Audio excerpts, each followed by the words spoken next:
It's Space Marines. Thank you. Like and subscribe.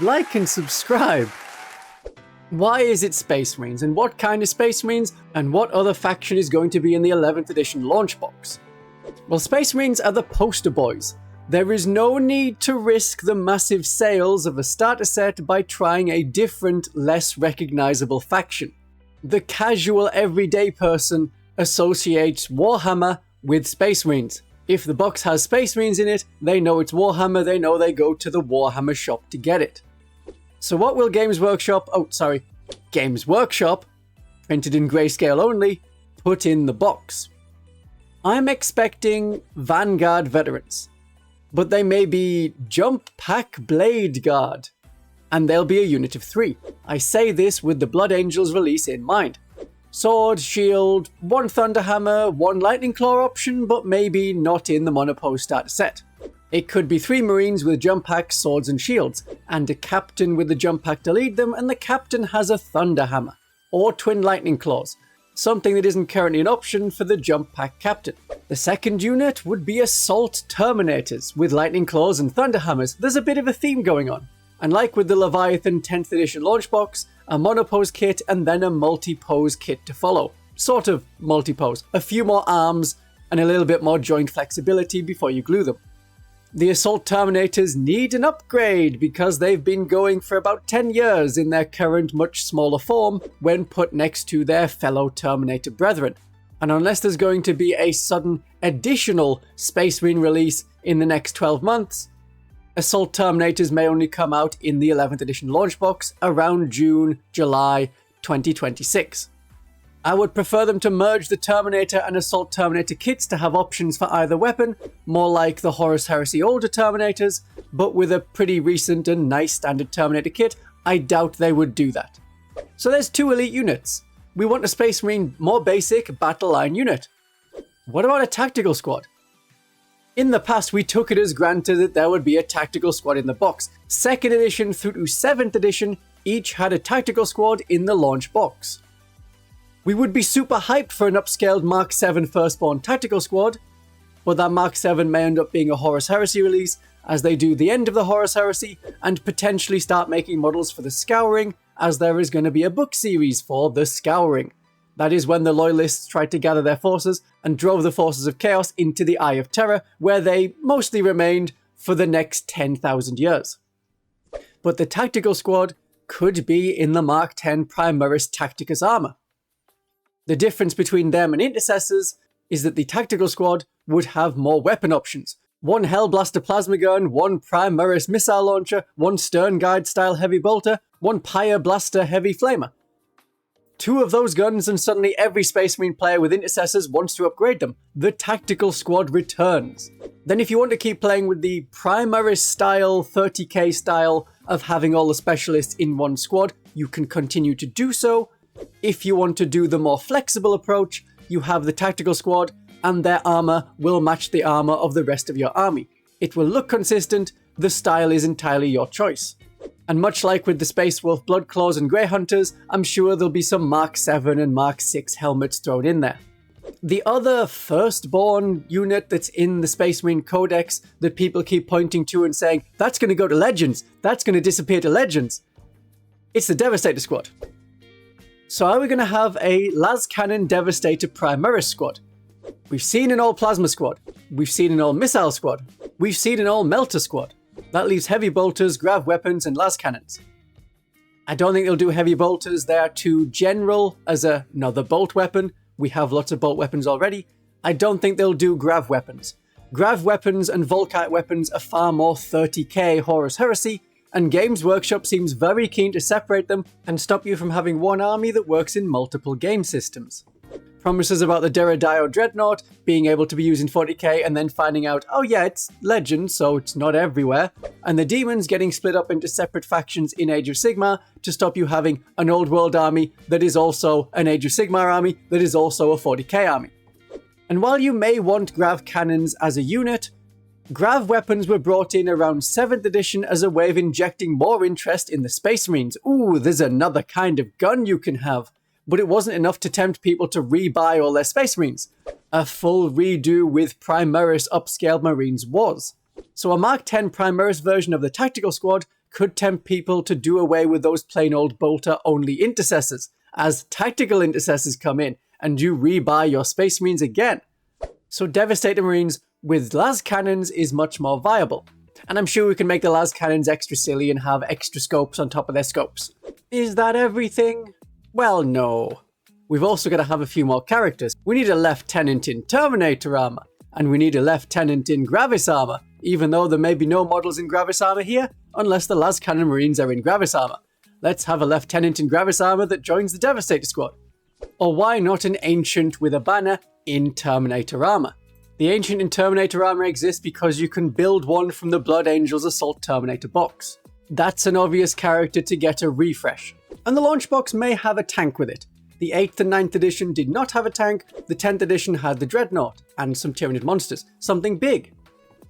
A redo of the Whirlwind, or of a Predator tank, or of another firstborn vehicle like the Razorback.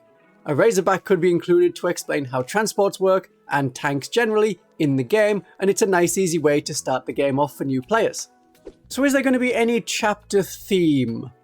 Probably generic for easy use, and then any Space Marine player, and there are a lot of Space Marine players, they'll want to get this launch box. So no chapter specific units. Aside from the Dark Angels in 6th and 7th edition, there have not been any chapter specific models, and those Dark Angels weren't really Deathwing or Ravenwing, they were bikers and Terminators that could be used by anyone with some extra iconography. 3rd edition was Black Templars, but not really because they were generic tactical Marines.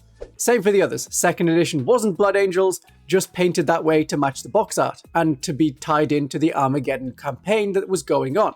Blood Angels have already had a refresh this edition, Space Wolves have already had a much better refresh this edition, and the Death Watch are getting their one unit that is actually a kit updated in this edition. So in the starter set, it would be standard Space Marines. They can be used as Ultramarines kind of units. Opponents are a bit more difficult to figure out, but let's think this through. Let's not get into wishlisting and hoping it is your faction. In past editions, we've been able to guess the faction based on what is missing. Standard Chaos Space Marines are totally viable. I know Marvel movies are getting less popular, but that villain is a dark version of the good guys, well, in 40k, the gooder guys for this universe, that's really easy, people can understand that. You could do that with new bikers.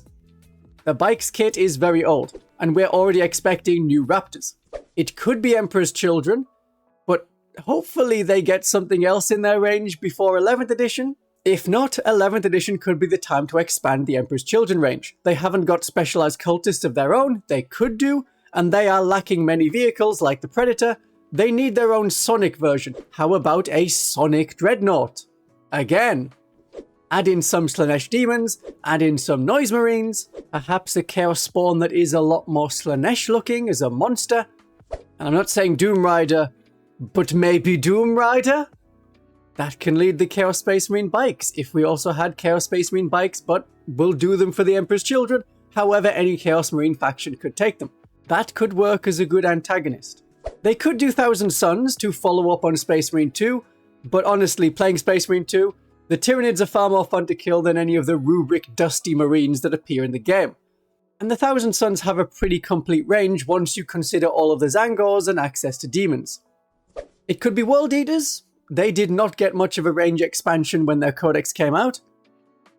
But then we could add in Raptors, World Eater Terminators, Bikers, and it's like Space Marines, but it's a little bit different playstyle. They're the combat Space Marines, whereas the generic Space Marines in the starter set are the shooty Space Marines.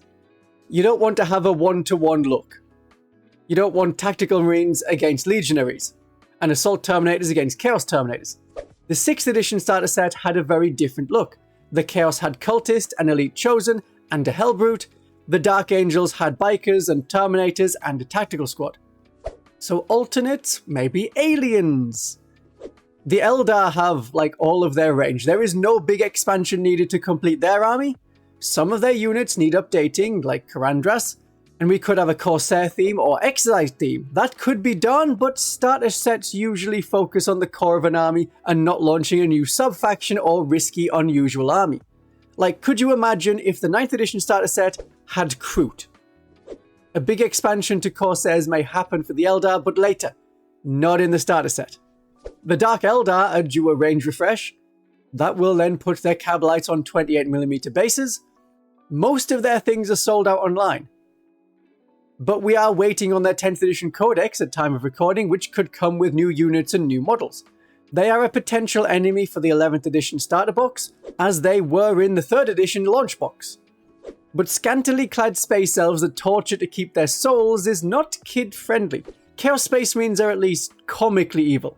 You can put on a funny voice and say, ha ha ha, your corpse emperor isn't here for you now, and it'll pass. But the orcs have bigger grins, and they smash things because that is fun, and children and adults can relate to that and understand without the struggle of justifying torture or bondage gear as a uniform. Sexy things are not allowed. Violence is very much allowed in games. The orcs have already had their 10th edition codex, but they could be expanded much more and receive new models to restore their range. Like the Gretchen. The Gretchen models were released in 2009. We haven't had very good plastic Gretchen since the 2nd edition starter set, so we could go back to that 2nd edition starter set which had a lot of Gretchen. The Orc Knobs, the basic Orc Knobs on foot, also came out in 2009. Their models are looking a little bit dated. The Mega Knobs likewise came out more than 10 years ago, and they could do with a scale change. They may look a little bit small at the moment. They could go on a 50mm base, and then you have something that's like the Assault Terminators, but not the Assault Terminators because the profile is going to be different. However, you have a sort of analog, without it just being, oh yeah, that's a Space Marine, which is toughness 4 and 2 wounds, that's a Chaos Space Marine, toughness 4 and 2 wounds.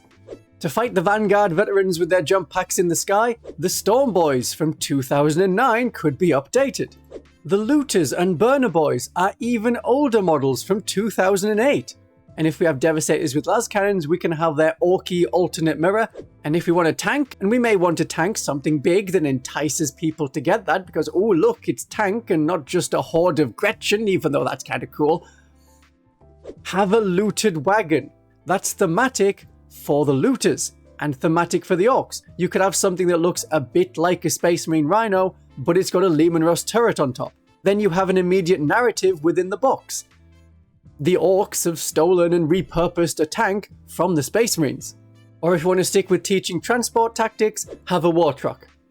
The last time that had a model was 2008. To speed alongside it, war bikers also were released in 2008. If any faction was due a refresh on their range, it's probably the orcs. The 2008 Weird Boy could teach people about Psychic. However, Psychic things are done in 11th edition. And why shouldn't we have some Orc Boys? A new monopose set after the previous monopose set was so unpopular, Games Workshop brought back the multi-part Orc set? Of course, all the models in the launch box would be monopose. I don't want monopose things, but this is for a starter set. It has to be easy for new players and children who can't be trusted not to eat the glue to get the models ready. And the children aren't much better. So it all has to be easy push-fit models. But that's not all that could be in the box, not just models. Could we have some terrain in the starter set, please? Because Kill Team has some very cheap MDF terrain. A remake of the 2nd edition terrain would be great. And if we have a launch box, maybe we could have an expansion in part of the lore. Advance the plot a little bit. You may have noticed that the battles taking place in 10th edition haven't really advanced what's happening in the galaxy. There continues to be fighting around the Nakmud Gauntlet. There continues to be fighting in the Pariah Nexus, much like the start of 9th edition. There is a 4th Tyrannic War, but it's Leviathan again, and there hasn't been an expansion on what's happening there in the last 2 years. That is just a war that is. And I believe that's partly deliberate. It lets people catch up with the current lore, and Games Workshop can have a better idea of what they're focusing on for production. Remember that lore follows model creation, but it is designed to make it seem like the models are being made to follow the lore. It doesn't take long to make new lore, just as it doesn't take long to rush out some rules, like the Grotmist attachment, like, oh yeah, we'll put Deathwatch back in the Space Marines index, keyword Adeptus Astartes. It takes much longer to sculpt a model, make a mold, split that into a sprue, make loads of them, put them in a box, package the box with art, distribute the box, and then prepare the models for sale. So 8th edition saw a big lore change. That was the creation of the Primaris Marines, splitting the galaxy in half, the massive number of Psychers across the galaxy, which didn't really go anywhere, and the Plague Wars and Mortarion and Magnus becoming more active in the universe. 9th edition started with the Pariah Nexus and the Stilling, a Necron super weapon that causes people to lie down and die. The Silent King returned, Tau in the Chalnath sector as revealed in Kill Team... whatever it was. Turra, the seat of the Emperor, had a Genestealer cult infestation. Ghazghkull and Ragnar Blackmane killed each other and then both got better. We saw how Space Wolves and Orcs can fight. The Tyranids won the Octarius War, though it hasn't had a massive impact on the wider lore. We had Vashtor making machines against the Dark Angels, and then the return of a Primarch. It had the not quite 1000th anniversary of Angron being banished at Armageddon in the First War of Armageddon, and now he returns over and over. The Lion is back and refusing to elaborate on what he is doing. 10th edition had the launch box of the 4th edition Tyrannic War, and then we've just revisited previous locations. Chalnath sector with more kill team big guns, Pariah Nexus and the Necrons fighting each other in the background has become a localized civil war. Perhaps in a coming narrative campaign we will check back in on Vigilus to see that it's still there, still not destroyed, still an obstacle to Abaddon and could be renamed as Cadia 2. But 11th edition could advance the plot a lot, or maybe just a bit, and we return to see what Ghazghkull is up to. Some rules changes are to be expected. From an interview on Warhammer Plus, How to Write a Codex from the 18th of December 2024, there were some parts they wanted to change. Points are too simplified, as a multi-melter in a Battle Sister squad is the best option, but is pointed the same as a heavy bolter. So expect a new system for points, but really it's more like the end of 9th edition's points values. Most things are free, but occasionally a weapon costs extra. So Battle Sisters are 105 points for 10, all weapons included, except if you add a multi-melter, then the squad is 115 points. Here is an example for the Palatine, 45 points, but it's 5 points more for a plasma pistol. The plasma pistol is objectively better than the bolt pistol in stat terms, if not Holy Trinity brownie points. So it should cost more points. How granular they get is unknown. In 10th edition everything costs multiples of 5. A bolt pistol on an Imperial Guard Krieg Sergeant could be 1 point, and the plasma pistol cost 4 points. Or the Battle Sisters may end up more like the Drukhari Kabbalites and lose the option for hand flamers or Inferno pistols on the Superior. They can take 4 special weapons, including 1 heavy bolter and 1 heavy flamer, but no multi-melter, because it's not in the box. Dominions may no longer exist. If they dropped Celestians from that kit, they could drop Dominions too. That is box locking. But this video isn't about sisters, including potential new Celestians. It's about the changing rules and the launch box. There are so many rules, so many documents, the errata, the rules commentary, the balance patches, the codex, the FAQs, the mission deck companion, the everything else. There is always another document to check. Maybe you could put all these together in one book of rules, call it a rule book? Is that so crazy? But that's what I want, not necessarily what Games Workshop mentioned wanting. They have called out the length of the attack sequence. You roll your hit dice and then there's rerolls and then certain critical hit abilities like sustained hits and lethal hits and then there's modifiers. And then you roll the wound rolls with similar modifiers and abilities and then you have any rerolls. And then armor saves are taken with modifiers and any ignore failure options and then calculate damage with modifiers like -1 damage and bonus damage for melter weapons and then you slowly roll the feel no pain saves for each model for each point of damage. That is so much longer than 4th edition, which was hit rolls, wound rolls, save rolls, or invulnerable save rolls. So this next video covers what I want to see from the rules in 11th edition, and in particular, changes to feel no pain. My darlings and viewers, have a great day of 40k, whichever edition you're in.